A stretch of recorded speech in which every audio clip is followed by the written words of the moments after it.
सही बात है। तुम्हारे कहे मुताबिक अगर उनसे तुम्हारी शादी हो जाती तो छोटी मोटी लड़ाई के कारण दोनों रूठ जाते और फिर तुम्हारे दिल को भी ठेस भी पहुंच गई होती। चांसेस है, लेकिन फिर भी तुम्हें ठंडे दिमाग से सोच के जवाब देना चाहिए था, क्योंकि आजकल कोई ऐसा पति पत्नी नहीं है जिनके बीच लड़ाई झगड़े ना हो। जरूर सोचती मैं सर। शादी की बात अगर वो 4-5 साल पहले मुझसे पूछते ना तो मैं जरूर हाँ कर देती। मेरी जिंदगी संवर गई होती। लेकिन देखिए ना, सब कुछ एक सवाल बनकर रह गया। देखो, मुझे एक छोटा सा संदेह है, क्लियर कर लूं क्या?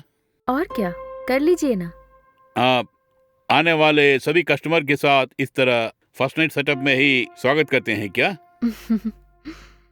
नहीं, कस्टमर्स के पसंद के हिसाब से ही होता है। ओह, उस दिन जो आए थे उनकी शादी नहीं हुई थी। उन्होंने मुझसे कहा था कि उन्होंने कभी सुहागरात नहीं देखी, इसीलिए उनके खातिर मैंने अरेंज किया। आपके सवाल का जवाब यही है। और यहाँ एक और कस्टमर के लिए मैं उनकी बेटी और वो मेरे लिए पिता बने, ऐसा भी हुआ है।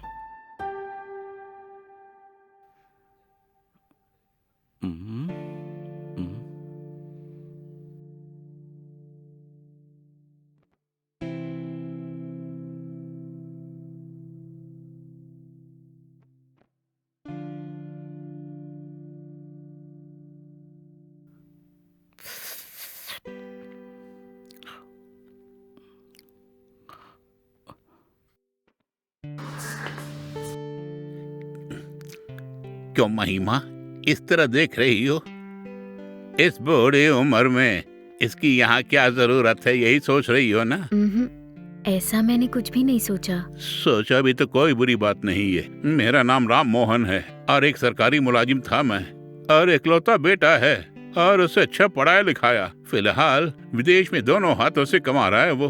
उसकी शादी करवा के पोते पोती के साथ एक ही घर में खुशी खुशी जिंदगी जीना चाहा था मैं, लेकिन मैंने जो सोचा उसके विपरीत हो गया सब। मेरा बेटा शादी के बाद अपनी जोरू और छोटे बच्चों के साथ विदेश में ही सेटल हो गया, और मेरी घरवाली वो भी पोती पोती को देखने के लिए विदेश में जाके सेटल हो गई।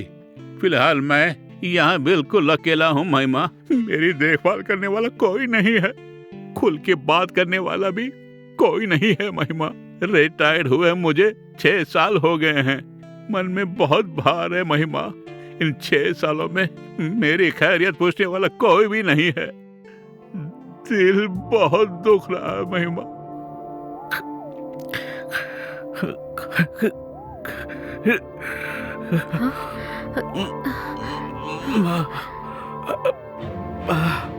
सर, सर, सर, क्या हुआ सर आपको?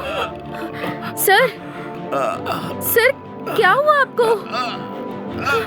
अरे, चॉकलेट है क्या? चॉकलेट? चॉकलेट दो ना मुझे, चॉकलेट।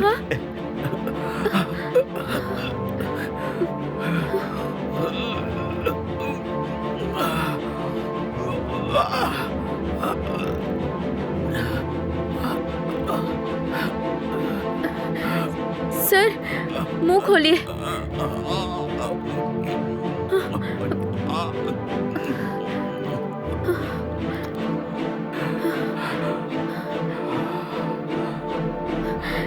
सर, कोई बात नहीं, सब ठीक हो जाएगा।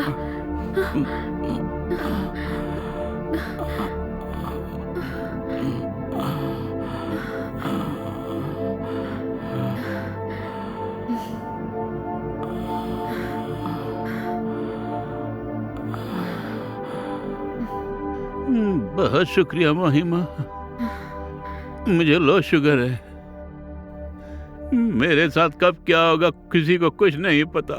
मेरी देखभाल करने वाला कोई भी नहीं है, यही मेरी समस्या है। लेकिन तुमने मेरा भी ख्याल किया ना, यही मुझे चाहिए था, यही मेरी समस्या है। दिल खोल के किसी से बात करने से दिल का भार कम हो जाता है, सुना है, लेकिन मेरा अपना कोई नहीं है। कई जगह होके आया हूं मैं, लेकिन पूछने वाला कोई भी नहीं है। इस बुढ़ाऊ को यहाँ क्या काम, यही सोचते हैं सब।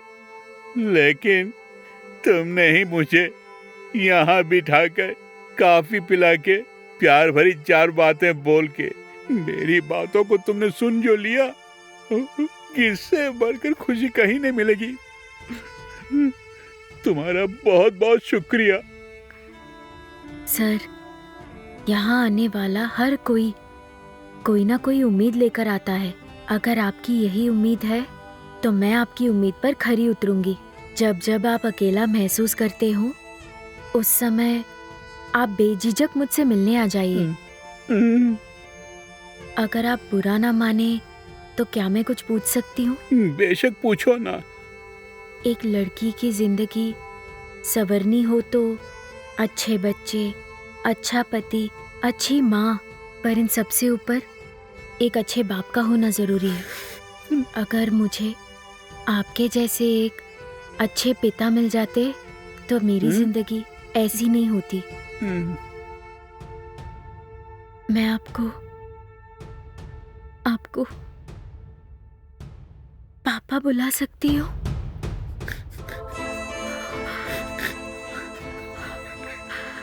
अगर मैंने कुछ गलत कहा हो तो मुझे माफ कर दीजिए। तुम भी मेरी बेटी हो महिमा।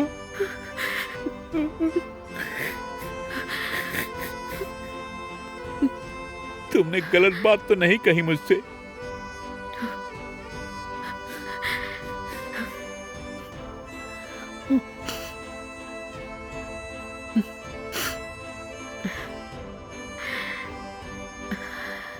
कमल के फूल के समान हो तुम, लेकिन भगवान ने तुम्हें कीचड़ में फलने फूलने दिया।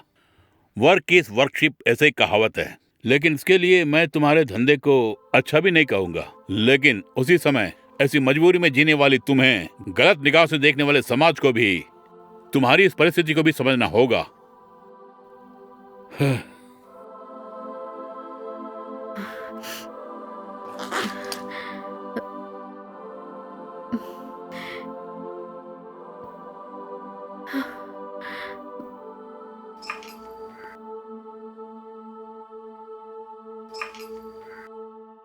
ये क्या है सर? जैसे मैंने रमेश को पहले ही बताया था, इस इंटरव्यू के लिए रखी गई पेमेंट है ये। मैंने बताया ना सर, मैं ये सब अपनी मजबूरी में कर रही हूँ। इन पैसों की जरूरत नहीं है। अगर मेरे जैसी कोई लड़की आपको कष्ट में दिखाई दे तो उसे ये पैसे दे दो। मैं जानता हूँ आप ये पैसे नहीं लेंगी। आपने जो इंटरव्यू दिया था ना मुझे, जब इसे मैं पब्लिश करूंगा तो मुझे एक मोटी राशि मिलेगी और वो जरूर तुम जैसे अबलाओं के पास ही जाएगी। ये मेरा वादा है। शुक्रिया सर, बहुत शुक्रिया। अंत में कुछ कहना चाहूंगा। ये कलम और किसी बच्चे के हाथ में जाएगी तो घसीट के लिखेगा वो। अगर चित्रकार के पास जाएगी तो एक अच्छा सा चित्र बनाएगा वो। और एक कवि के हाथ लग गई तो एक अच्छी सी कविता उभर के आ जाएगी। और अगर किसी अच्छे लेखक के पास गई तो कई लोगों की किस्मत ही बदल जाएगी। और मुझे भरोसा है कि जरूर ये इंटरव्यू तुम्हारी किस्मत को ही बदल डालेगा।